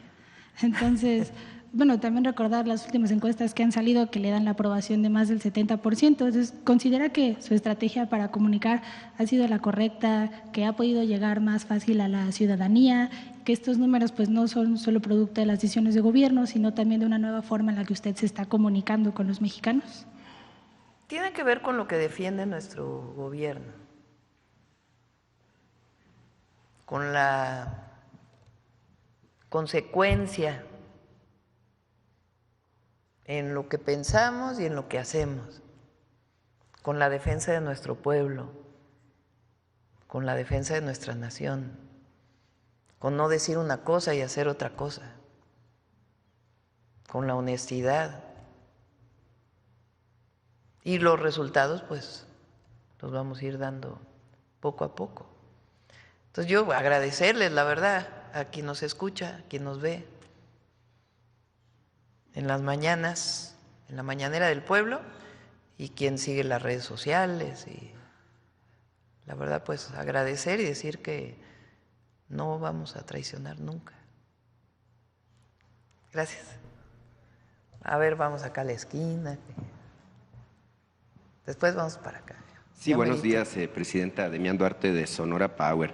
Mire, bueno, tengo toda la semana tratando de dialogar con usted y en particular con el tema de lo que ocurrió el lunes y luego pues el encuentro que se sostuvo aquí en el Salón Guillermo Prieto el martes, que vinieron la comunidad de negocios. Mire, de parte de los empresarios sonorenses se me ha pedido que le ofrezca pues un reconocimiento por el gran trabajo que ha hecho. Mire, normalmente, bueno, con el expresidente López Obrador hablábamos mucho de béisbol, en Sonora hablamos mucho de béisbol. Me dicen que es como si usted hubiera tomado pues en la 9ª entrada el juego perdido y hubiera sacado de jonrón, bueno, y anotado 4 carreras, ¿no? En lo que es un gran slam. Sirva la metáfora para decirle que mañana juega México la final de la Serie del Caribe. Entonces sí, hay que toda la suerte, el apoyo, el cariño, las buenas vibras para México. Claro. Entonces, el comentario de parte del empresariado de Sonora y de, obviamente, pues todos los sonorenses es bravo, presidenta, la verdad es que usted ha hecho un gran trabajo, ha sacado la casta y ha demostrado, bueno, que México puede salir adelante ante cualquier adversidad, ante cualquier reto que se nos presente. Entonces, un reconocimiento realmente de parte de los sonorenses. Fíjese que yo estuve la semana pasada en mi tierra. La última vez que dialogamos hablamos del tema que se presentó aquí ayer, el asunto de semiconductores, y hablábamos de la necesidad de avanzar rápidamente en varios aspectos. Evidentemente el anuncio que se hace ayer del proyecto Cutzari pues es muy importante. Nosotros estamos muy complacidos, por cierto, presidenta, de que se considere a Sonora como parte de este asunto. Justo parte de mi empeño ahora que fui a mi tierra fue revisar algunas experiencias que han funcionado bastante bien en la incorporación de nuestro estado, de nuestra industria a este sector. Lo comentábamos, se abrió una ventana de oportunidad importante, sobre todo por la relevancia que ha tomado Arizona en la estrategia que tiene Estados Unidos de relocalización de este tipo de emprendimientos industriales. Sonora, como usted sabe, pues tiene una vinculación muy fuerte con el estado de Arizona. Tenemos una sociedad, de hecho Arizona mismo le ha apostado todo a México. Ellos son, de entre los estados de Estados Unidos, son nuestro principal socio, y eso es muy relevante justamente en el contexto de lo que usted presenta ayer. Mire, uno de los casos que estuve revisando, incluso me reuní ampliamente con él, es el del doctor José Luis Rubio Pino. Él está especializado justamente en el desarrollo de procesos de alta tecnología, se enfoca mucho en la biotecnología, pero también en el asunto de semiconductores. Él ha estado trabajando con el anterior CONACYT, lo que soy la Secretaría de Ciencia, Tecnología y Humanidades, con la UNAM, con el Politécnico, con el INAOE, es decir, con prácticamente todos los involucrados en este asunto. Él ha logrado algunas vinculaciones importantes, por ejemplo, con la Universidad de Arizona, con la Universidad de Texas en Dallas, con algunas instituciones de Alemania que se enfocan en el tema que se hablaba ayer de la educación dual. Y bueno, él me pidió que en todo caso pusiera a disposición de usted y de todo el proyecto que se está desarrollando, pues toda la experiencia que ya tiene y la red de contactos. Entonces, en ese sentido, yo quería comentarle este aspecto, porque obviamente pues tiene naturalmente interés de aportar y de estar en contacto con la secretaria del ramo, ¿no? Es importante. Entonces, usted me dejó abierta una pregunta que le voy a reiterar ayer. ¿Qué va a pasar con Sonora en este asunto de los semiconductores? Es parte del proyecto. ¿Por qué ayer mencionamos Puebla y Jalisco? Porque ahí también está el INAOE y el Cinvestav. Entonces, digamos, son las instituciones junto con el Instituto de Física de la UNAM que están liderando este proyecto, pero la idea pues es, además Sonora ya trae camino andado, por eso ayer dije, no se les olvide Sonora, porque Sonora es parte de Cutzari, por supuesto, fundamental. Y además le aprovecho para mandarle un saludo al gobernador, que es de lo mejor que hay en el país. Claro que sí, presidenta. En este aspecto, bueno, es un paso importantísimo lo de Cutzari, por supuesto, lo que es el centro de diseño. Pero como usted sabe, también tenemos que avanzar rápidamente en el otro aspecto, es decir, la formación de personal altamente capacitado que se va a necesitar a nivel masivo, y el tema del desarrollo de la infraestructura, es decir, lo que son plantas industriales, lo que son la red de cuartos limpios, porque bueno, es difícil entender este desarrollo industrial tecnológico, pero tiene muy altas especificaciones, es muy sensible, por ejemplo, a cualquier contaminación. Entonces, la infraestructura también es la clave en este aspecto. Pero la idea, pues es, además Sonora ya trae camino andado, por eso ayer dije, no se les olvide Sonora, porque Sonora es parte de Cutzari, por supuesto, fundamental. Y además le aprovecho para mandarle un saludo al gobernador, que es de lo mejor que hay en el país. Claro que sí, nuestros científicos e investigadores, pero no disponemos actualmente de esa red por ejemplo, de naves industriales o bien del personal que necesitamos incorporar muy rápidamente a este proceso. Los anuncios que hicieron ayer es que vamos a ir muy rápido, ¿no?, en términos de lo que es la incorporación de México en este aspecto. Entonces, preguntarle qué se puede hacer en este sentido. Son dos temas. Hay muchas empresas de semiconductores que quieren venir a México, muchas que ya están aquí y otras que quieren venir a tener sus plantas en México, muchas de ellas estadounidenses. Ayer se mencionaron algunas que están en Jalisco, hay varios ofrecimientos para que en Sonora se instalen plantas de producción de semiconductores. Lo que nosotros queremos es que aparte de esta inversión que llegue a México, particularmente en Sonora, pues que también tenga la parte de inventiva, de creatividad, de vínculo con el conocimiento científico y el desarrollo tecnológico. Y por eso es el centro que presentamos el día de ayer, de desarrollo de semiconductores, de diseño. Entonces, cerrar la posibilidad de que México diseñe, además ya diseña, ayer lo mencioné, Sinvestav en Jalisco tiene una relación muy grande con distintas empresas de semiconductores transnacionales o de Estados Unidos que están instaladas en México. El Sinvestav Puebla también tiene mucho vínculo. La idea es que esto también en Sonora tenga este vínculo, además de la inversión que está llegando. Esa es una. Y la otra es que haya plantas de producción con la empresa privada nacional en nuestro país. A lo mejor no son los microscópicos que se plantearon el día de ayer, de 12 nanómetros, un poco más, sino de 400, que tienen un montón de aplicaciones.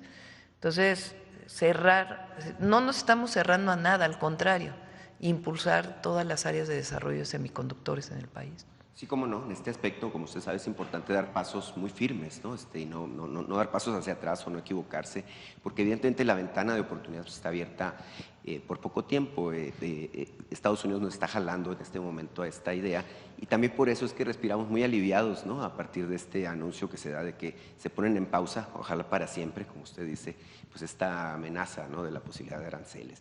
Es muy importante. Mire, presidente, en otro tema, en el periodo de transición le presenté yo una situación que creo que es importante retomar.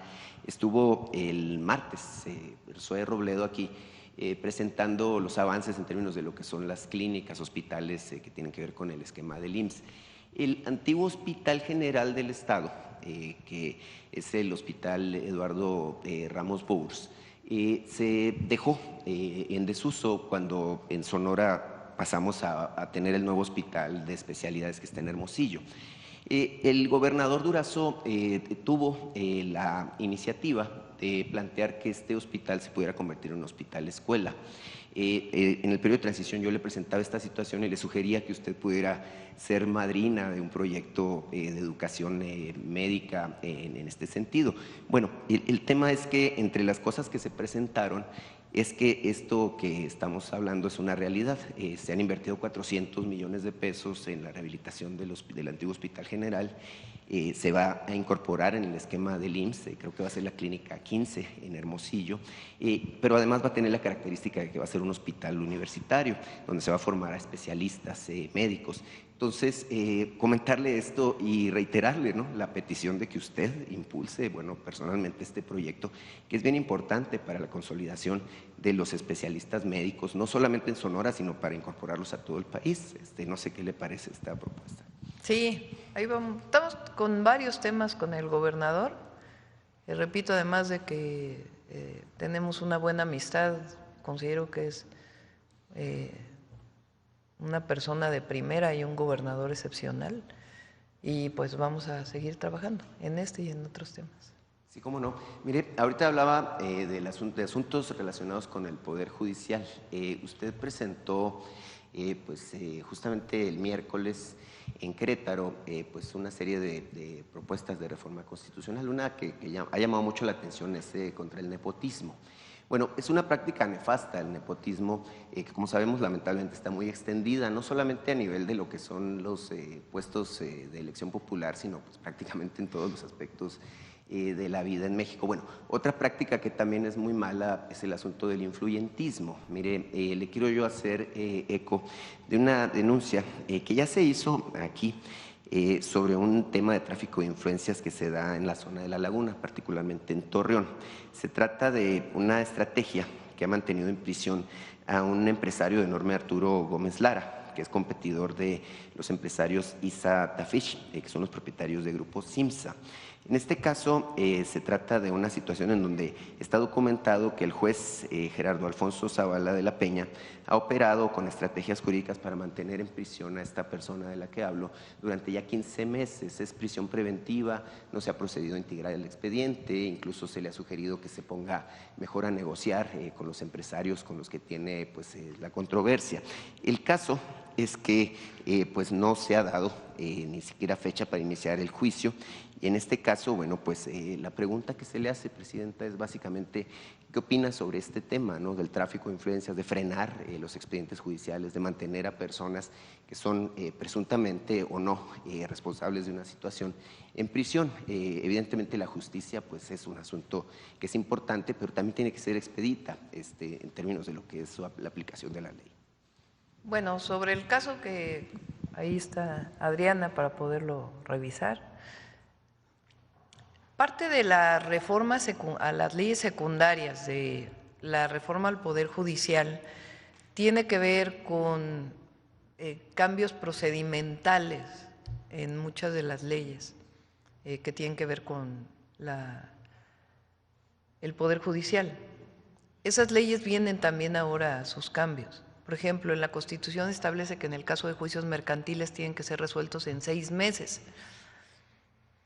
Pero para que eso ocurra, pues tenemos que cambiar las leyes secundarias, porque si no, pues todos los procedimientos que están asociados a un amparo o algún otro tema, pues son muy distintos en las leyes secundarias de lo que establece la Constitución. Entonces tienen que cambiarse todas las leyes secundarias. Entonces está haciendo un trabajo muy importante Ernestina Godoy con un equipo grande para poder hacer la presentación de todas estas leyes secundarias. Bueno, vamos acá y con esto cerramos. Por cierto, no quiero dejar de decirlo por la pregunta.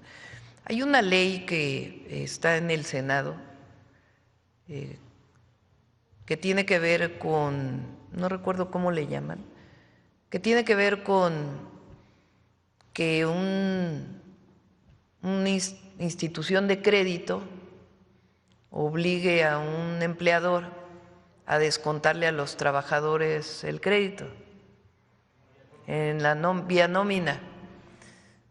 Nosotros no estamos de acuerdo con eso, que quede claro, no estamos de acuerdo. El salario del trabajador es el salario del trabajador. Entonces, yo espero que no la apruebe el Senado de la República y si la llegara a aprobar la vamos a vetar. Pues nosotros no estamos de acuerdo. El salario de los trabajadores es intocable. Hay otras formas en que las instituciones de crédito pueden hacer su trabajo para que se paguen los créditos, pero no a través del descuento de nómina obligatorio. Eso no estamos de acuerdo con eso. Hay para cualquiera del Senado que quisiera aprobarla, tienen todo el derecho, ¿verdad? Los senadores son independientes, pero nosotros no, la vetaríamos si llegara a aprobarse. Muchas gracias, Presidenta. Buenos días. Yaret Arciniega, de Revista Fortuna. Presidenta, sobre el tema y como parte de esta reforma que reivindica los derechos de los pueblos originarios, preguntarle, ¿se está cumpliendo la obligación de los municipios de destinar por lo menos el 10% de los recursos del Fondo de Aportación de la infraestructura social a las comunidades y pueblos indígenas y afromexicanos?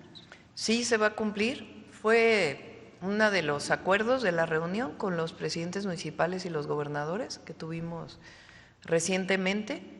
Están firmados, aparte de que viene en la ley el presupuesto de egresos de la Federación, ya están firmados los convenios. Entonces, por primera vez va a haber un presupuesto, aunque sea pequeño, para todas las comunidades indígenas, que va a ser entregado a la Asamblea. Entonces, en la Asamblea, la comunidad va a tomar la decisión, son alrededor de 13,000 comunidades. Hay una fórmula que se estableció, que está establecida a partir de una línea base, la población, el grado de necesidad económica, no me gusta usar la palabra marginación, pero el grado de necesidad económica, digamos, de pobreza del municipio, de la localidad, esencialmente. Entonces, todos van a recibir este año un presupuesto y la Asamblea va a nombrar a su comité y va a decidir la Asamblea en qué se usa, y la administración de los recursos es a partir del comité que ellos elijan. Muchas gracias, Presidenta. En otro tema, ahora que su gobierno envió al Senado de la República las iniciativas de 8 nuevas leyes secundarias para implementar la reforma constitucional en materia energética de octubre de 2024, para el sector eléctrico, se estaría presentando una distorsión que podría afectar a la Comisión Federal de Electricidad. En Revista Fortuna tuvimos acceso a información que indica que, a pesar de la contrarreforma a los cambios constitucionales de 2013, gran parte de la operación del mercado mayorista de electricidad podría permanecer intacta para fijar los precios a los grandes consumidores con grandes niveles de demanda. A los precios que ellos compran la electricidad, lo que afectaría a la CFE. Aparentemente ha quedado sin definir la figura de los llamados suministradores de servicios calificados, conocidos como SSC, que nacieron precisamente con la reforma del 2013.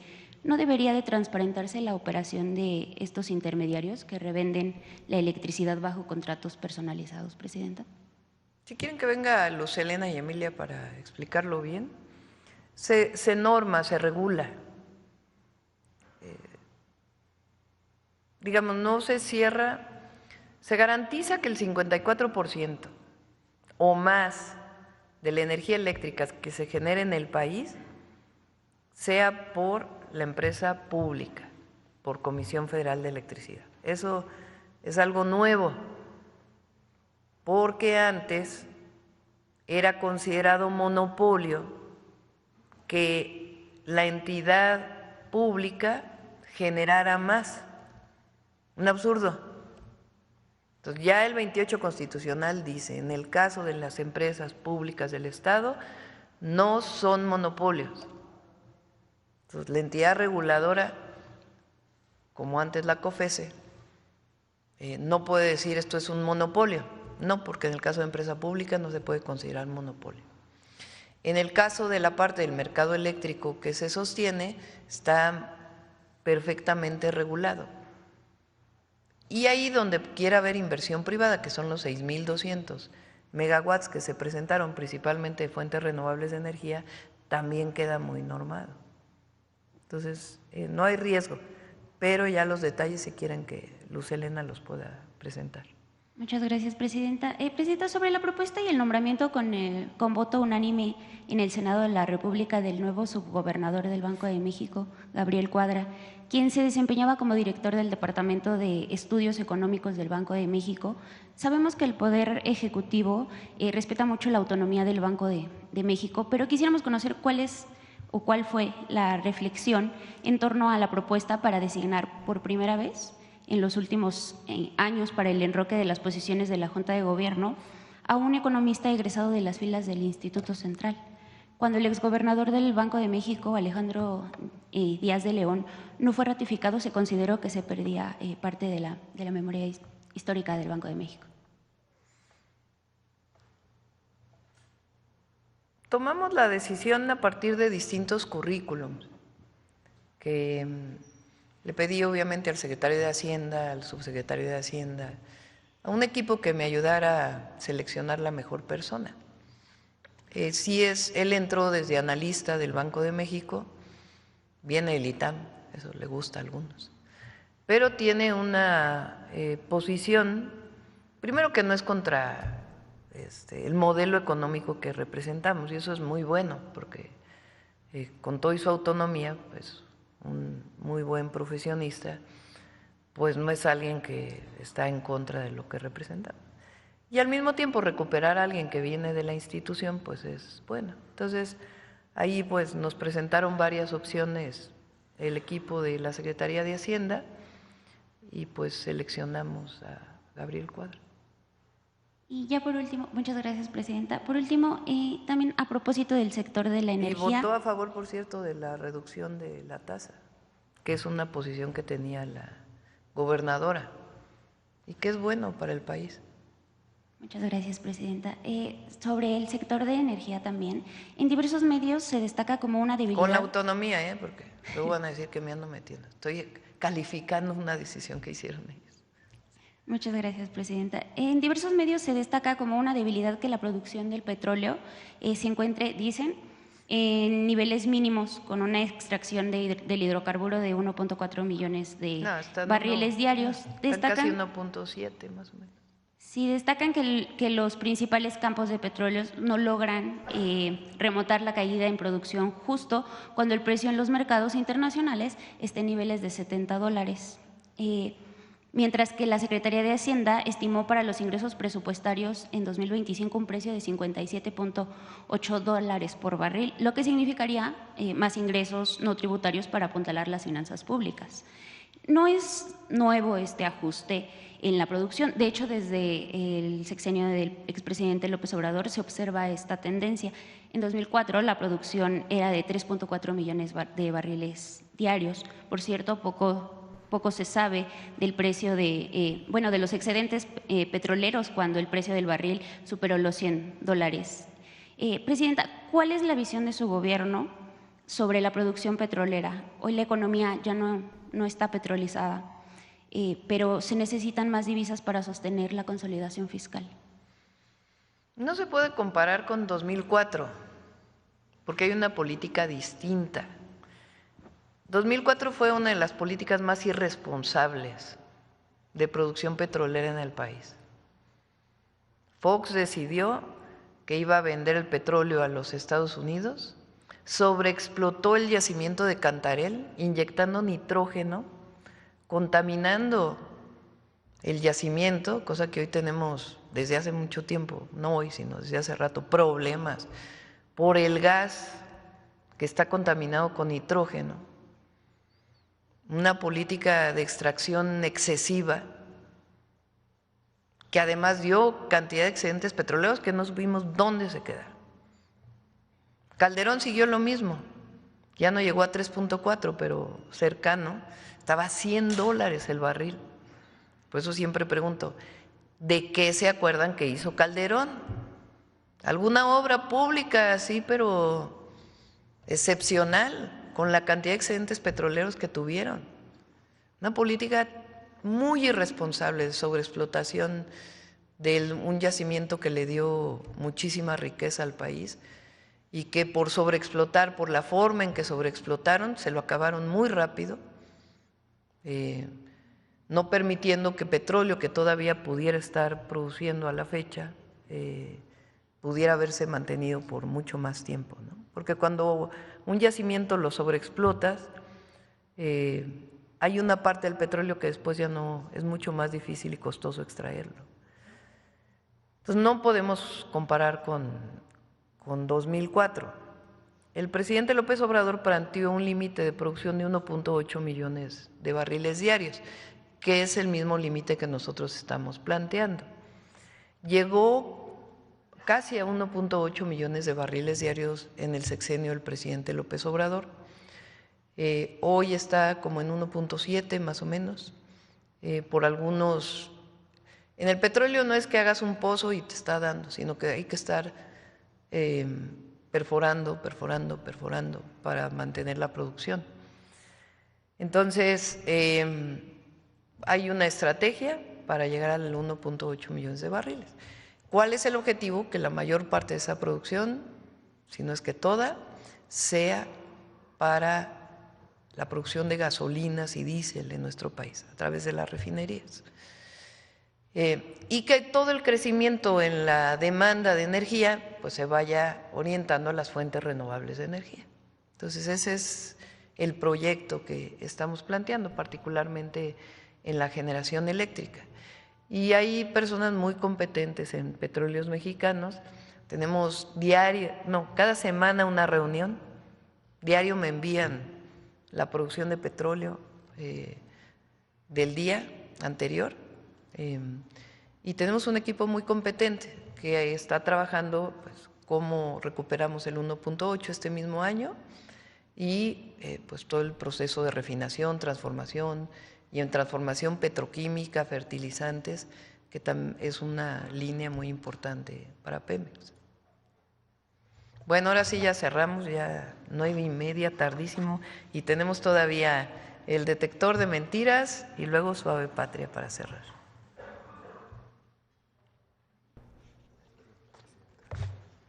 Con su permiso, Presidenta. Buenos días a todas y todos. En un esfuerzo por generar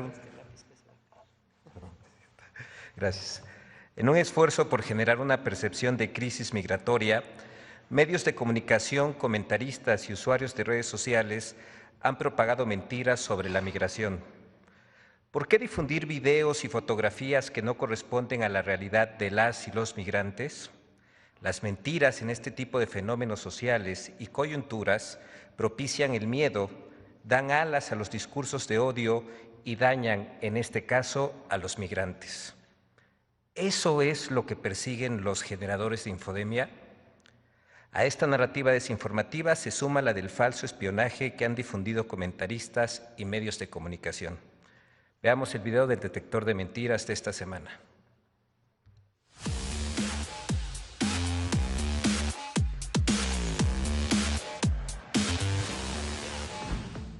Noticias falsas que aseguraban que las oportunidades que siempre ha tenido la iniciativa privada en el mercado eléctrico son nuevas, sobrevuelos de aviones militares estadounidenses en territorio nacional y descalificaciones contra la elección judicial son algunas de las noticias falsas que el detector de mentiras localizó esta semana. 1.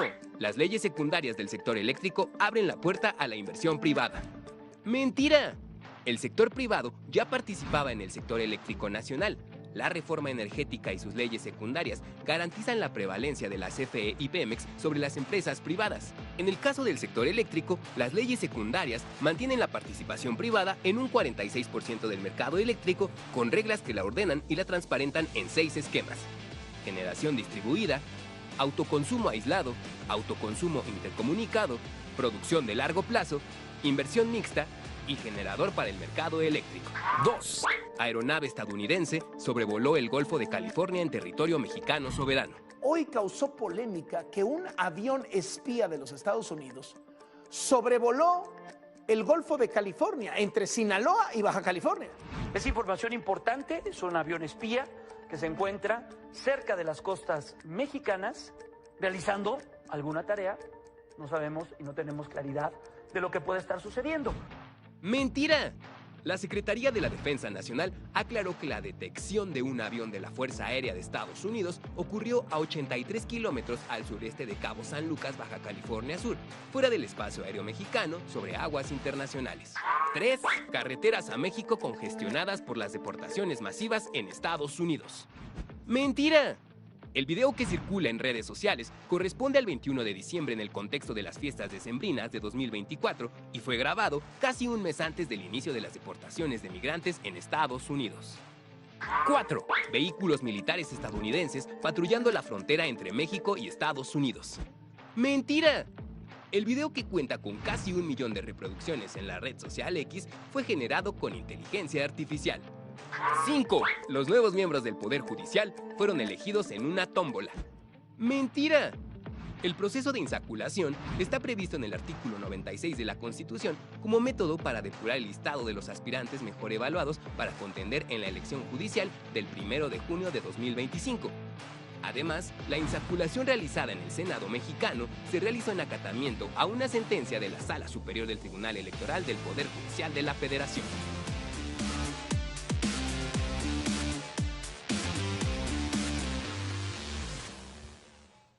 Gracias, hasta la próxima semana, Presidenta. Adelante.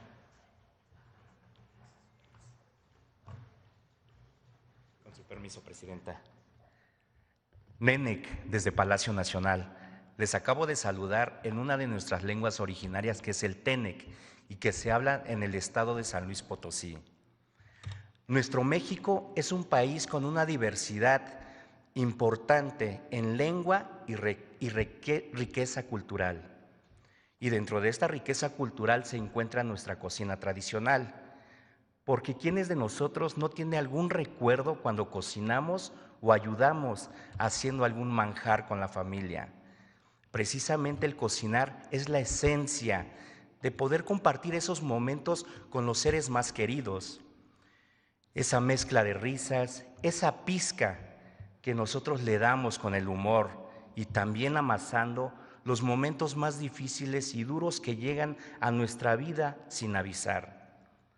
Hoy, Suave Patria rinde un tributo a esos momentos tan especiales donde nosotros vamos a poder hacer e imaginar como mexicanos el gran carisma que tenemos. Si nos lo permite, Presidenta, amigas, amigos, los invito a ver el siguiente video.